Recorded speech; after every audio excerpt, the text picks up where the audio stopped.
राजधानी पटना का ये ज्ञान भवन ऐतिहासिक है और नीतीश कुमार के जो तरक्की के साथ इंसाफ की बात है उसको लेकर के उनकी पार्टी के लोग दलील देते हैं कि ज्ञान की धरती पर ज्ञान भवन का निर्माण हुआ और बिहारियों का सर फख्र से ऊंचा हो गया। आज जब भारतीय जनता पार्टी के संयुक्त मोर्चा की कार्यकारिणी की मीटिंग का आखिरी दिन था और देश के गृह मंत्री अमित शाह पहुंचे थे, जब वो ज्ञान भवन पहुंचे तो उनकी नज़रें जो है इसकी तरफ ज्ञान के लिए उठ गईं। अमित शाह को देखिए आप विजुअल के माध्यम से कि किस तरह से वो ऊपर से नीचे ज्ञान भवन को देखते नजर आ रहे हैं। शायद वो ये सोच रहे होंगे कि बिहार की जो तस्वीर बताई और सुनाई जाती है उससे ये अलग है। ज्ञान भवन हिंदुस्तान के 3 ऐसे बड़े हॉल में शामिल है जहां सबसे ज़्यादा कैपेसिटी है कि लोग यहां किसी सेमिनार में बैठ सकते हैं, और करीब में ही बापू सभागार है जहां अमित शाह पहले तो आ चुके हैं, लेकिन शायद इतनी बारीकी और गहराई से देखने का मौका नहीं मिला। इसी पार्टी के वो पहले राष्ट्रीय अध्यक्ष थे और पार्टी को बुलंदी पर पहुंचाने के बाद आज जब फुर्सत का मौका मिला और इस लम्हे में जब अमित शाह ज्ञान भवन पहुंचे तो आप देखिए कि किस तरह से वो नीतीश के विकास को निहार रहे हैं। यानी अमित शाह ने बहुत गौर से इस हॉल को देखा कि शायद बिहार के बारे में जो कहा जाता है या किसी स्टेडियम में पहुंच गए हैं। इतना खूबसूरत नज़ारा, इतनी खूबसूरत दीवारें, इस तरह का शीशा और इतनी सुंदरता शायद विकास की एक नई कहानी बयान कर रही हो। बिहार के बारे में अक्सर लोग ये सुनते और सुनाते हैं कि तरक्की से बहुत दूर है, लेकिन विकास की ऐसी परिभाषा लिखी गई कि आज अमित शाह की जो नज़रें हैं वो इस बात के लिए मजबूर हो गई कि ज्ञान की तरफ उठ गई।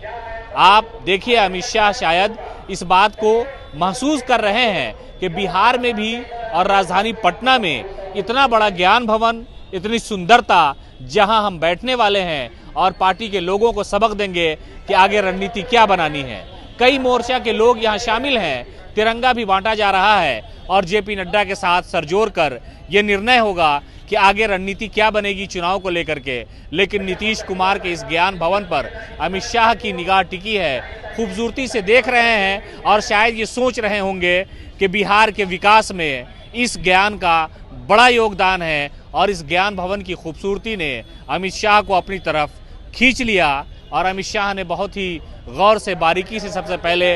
इसको निहारा और देखा कि शायद पटना में इतना बड़ा सेमिनार हॉल कि जहां शायद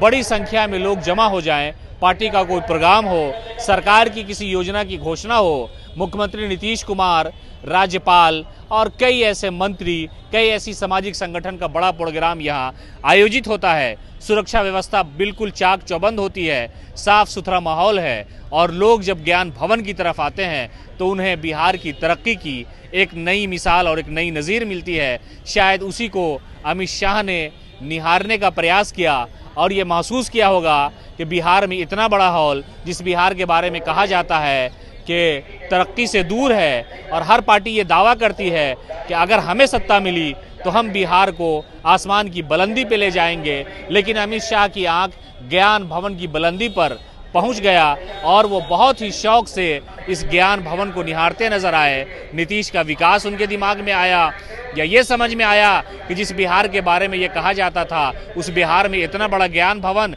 जहां हम पहुंचे हैं, पार्टी के लोगों के साथ आज मीटिंग करने वाले हैं, तो शायद अमित शाह अंदर से ही गदगद होंगे कि एनडीए की सरकार में सब कुछ अच्छा चल रहा है। अगर हम चुनाव में जाएंगे तो ज़रूर कहेंगे कि ये देखिए एनडीए ने बिहार को क्या खूबसूरत बनाया है और उसकी एक मिसाल ज्ञान भवन भी है।